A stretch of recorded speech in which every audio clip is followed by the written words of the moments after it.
श्री गणेशाय नमः। भक्तों, आज है विनायक चतुर्थी। आज के दिन भगवान गणेश की इन कथाओं का श्रवण करना बहुत ही शुभ माना जाता है। भक्तों, यह गणेश चतुर्थी कृच्छ चतुर्थी के नाम से जाना जाता है, जिसे विनायक चतुर्थी भी आप कहेंगे। इस दिन भगवान गणेश और शिव जी की कहानी का श्रवण करना चाहिए। भक्तों, मार्गशीर्ष माह में आने वाली विनायक चतुर्दशी को कृच्छ चतुर्दशी कहते हैं। आज वही खास दिन है। आज के दिन व्रत कथा का पाठ करने से, श्रवण करने से संकटों से मुक्ति मिल जाती और मनोकामनाओं की पूर्ति होती। तो भक्तों, आइए सुनते हैं मार्गशीर्ष माह की चतुर्थी व्रत कथा। प्राचीन काल की बात है। एक बार माता पार्वती स्नान करने गई और उन्होंने गणेश जी को द्वारपाल बनाकर बाहर खड़ा कर दिया। उन्होंने कहा कि उनकी आज्ञा के बिना किसी को भी भीतर प्रवेश न करने दिया जाए। कुछ देर बाद भगवान शिव आए और भीतर जाने लगे तो गणेश जी ने उन्हें रोक दिया। इस पर शिव जी क्रोधित हो गए और उन्होंने गणेश जी का सिर धड़ से अलग कर दिया। जब माता पार्वती को यह बात पता चली तो वह अत्यंत दुखी हुई और उन्होंने क्रोध में आकर प्रलय लाने की चेतावना दी। सभी देवताओं ने उन्हें शांत करने का प्रयास किया। तब भगवान शिव ने एक हाथी का सिर गणेश जी की धड़ से जोड़कर उन्हें पुनः जीवन दान दिया और उन्हें यह वरदान दिया कि त्रिलोक में उनकी पूजा सबसे पहले होगी। तभी से भगवान गणेश सर्वपूज्य देवता कहलाने लगे।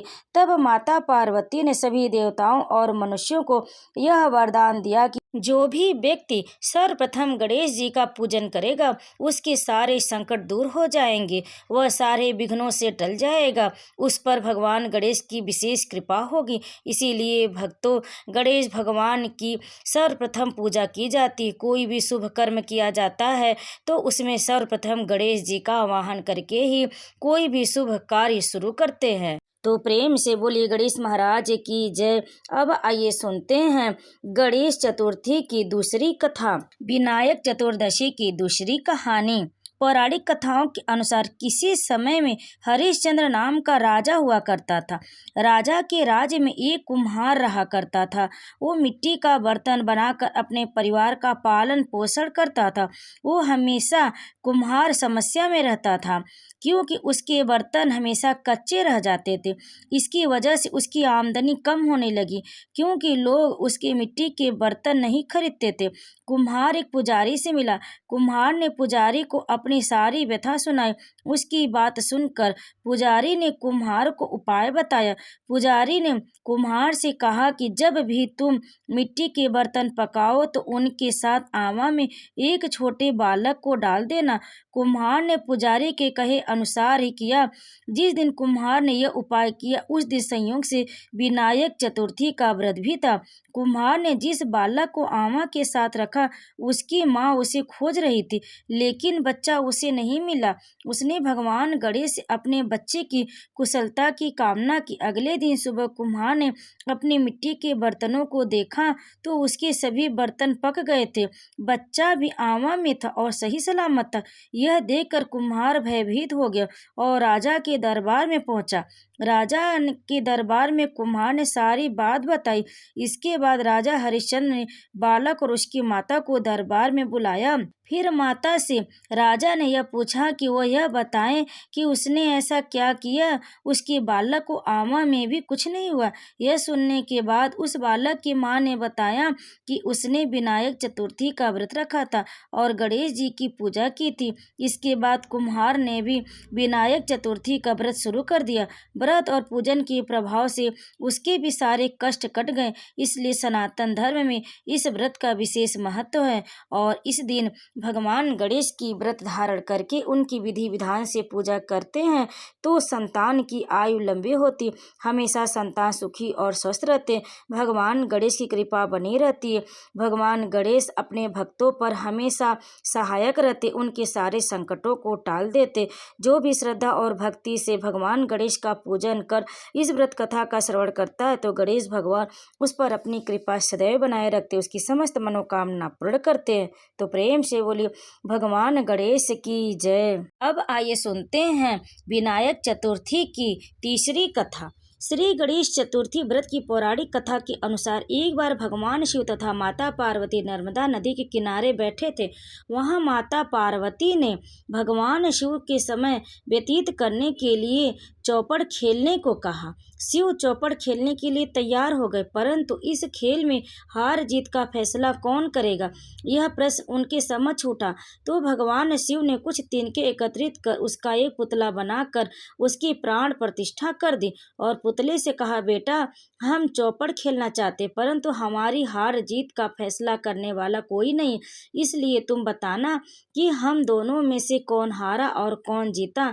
उसके बाद भगवान शिव और माता पार्वती का चौपड़ खेल शुरू हो गया। यह खेल 3 बार खेला गया और संयोग से तीनों बार माता पार्वती ही जीत गई। खेल समाप्त होने के बाद बालक से हार जीत का फैसला करने के लिए कहा गया, तो उस बालक ने महादेव को विजयी बताया। यह सुनकर माता पार्वती क्रोधित हो गए और क्रोध में उन्होंने बालक को लंगड़ा होने, कीचड़ में पड़े रहने का श्राप दे दिया। बालक ने माता पार्वती से माफी मांगी और कहा कि यह मुझसे अज्ञानतावश ऐसा हुआ है, मैंने किसी द्वेष भाव में ऐसा नहीं किया। बालक द्वारा क्षमा मांगने पर माता ने कहा, यहाँ गणेश पूजन के लिए नाग कन्याएं आएंगी, उनके कहे अनुसार तुम गणेश व्रत करो, ऐसा करने से तुम मुझे प्राप्त करोगे। यह कहकर माता पार्वती शिव के साथ कैलाश पर्वत पर चली गई। 1 वर्ष के बाद उस स्थान पर नाग कन्याएं आईं।